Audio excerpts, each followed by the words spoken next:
हरियाणा के फरीदाबाद में एक 23 साल की लड़की से साइबर ठगी का एक बहुत ही हैरान कर देने वाला मामला सामने आया है। साइबर ठग ने लड़की को 17 दिनों तक घर के अंदर बंद रहने पर मजबूर कर दिया। कहीं आपके साथ ऐसा ना हो, इसलिए इस घटना को पूरा ध्यान से सुनिए।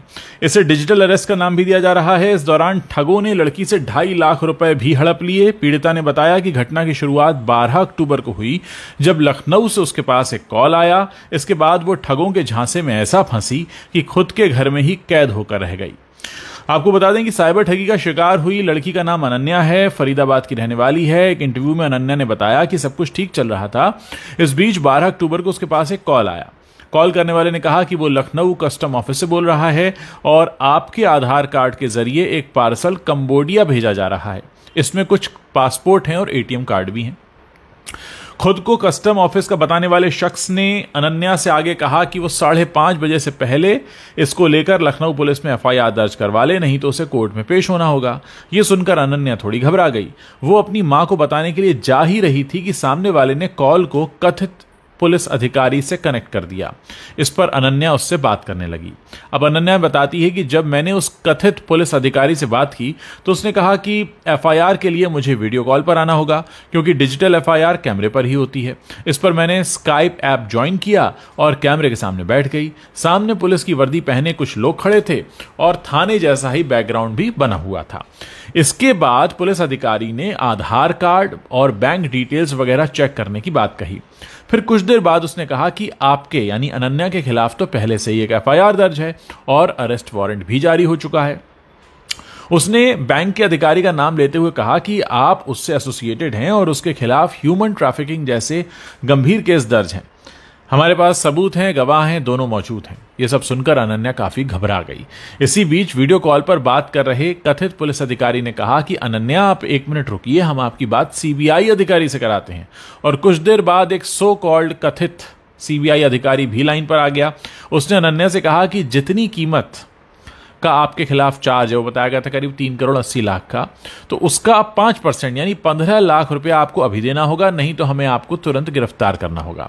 जब अनन्या ने इतने पैसे देने में असमर्थता जताई तो उसने कहा कि अब हम आपको डिजिटल अरेस्ट कर रहे हैं। इस दौरान आप अपना स्काइप बंद नहीं करेंगी, 24 घंटे हमारी निगरानी में रहेंगी, कैमरा ऑफ कर सकती हैं, लेकिन हम आपकी आवाज सुनते रहेंगे। और इस तरह ये लड़की जो है ये अपने ही घर में कैद होकर रह गई। मतलब मामला यह था कि अनन्या ने जब अपने घर वालों को इस बारे में बताने के लिए कहा तो कॉल पर मौजूद जो शख्स था उसने सख्त लहजे में मना कर दिया। उसने कहा कि हम आपकी मदद कर रहे हैं, आपको इस बारे में किसी से बात करने की जरूरत नहीं है, यह बहुत गोपनीय मामला है। 3-4 दिन ये सब चलता रहा। फिर एक दिन कॉल करने वाले शख्स ने कहा कि अनन्या, आपका केस कोर्ट पहुंच गया है, जज से बात हुई, उन्होंने आपका केस प्राथमिकता पर रखा है, जमानत राशि के तौर पर आपको 15 लाख रुपए देने होंगे। जब अनन्या ने कहा कि मेरे पास इतने पैसे नहीं हैं तो उसने हिंट दिया कि आप अपनी पढ़ाई की फीस से पैसे दे सकती हैं, यानी उनको पता था कि इसके पास फीस के पैसे होंगे।